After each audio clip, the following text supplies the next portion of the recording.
Rain drops अगर इतनी ज़्यादा हाइट से गिरती है तो ग्राउंड तक आते आते उनकी स्पीड तो बुलेट से भी तेज़ हो जानी चाहिए थी, बट ऐसा नहीं होता। क्यों?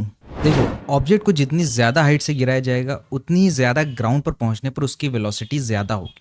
और अगर किसी ऑब्जेक्ट को h हाइट से गिराया जाए तो ग्राउंड पर पहुंचने पर इसकी velocity v equals to root 2gh होती है। तो जितनी ज़्यादा हाइट रहेगी उतनी ज़्यादा उसकी स्पीड रहेगी।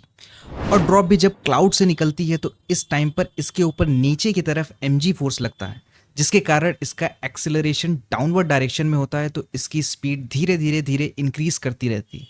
तो ऐसे तो फिर इसकी स्पीड बढ़ती ही रहनी चाहिए थी।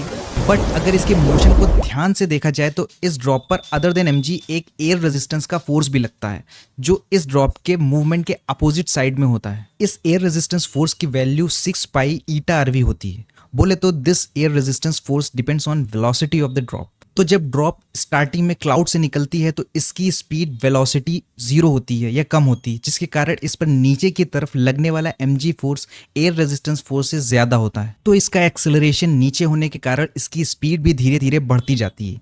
बट एक पॉइंट ऐसा आता है जिस पर ऊपर की तरफ लगने वाला ये एयर रेजिस्टेंस फोर्स और डाउनवर्ड डायरेक्शन में mg फोर्स दोनों इक्वल हो जाते हैं। mg फोर्स की वैल्यू और इस एयर रेजिस्टेंस फोर्स की वैल्यू इक्वल हो जाती है।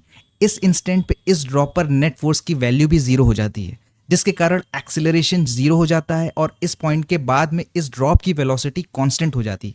तो ये ड्रॉप कांस्टेंट वेलोसिटी के साथ मूव होती रहती है और ग्राउंड पर भी इसी वेलोसिटी के साथ में पहुंचती है।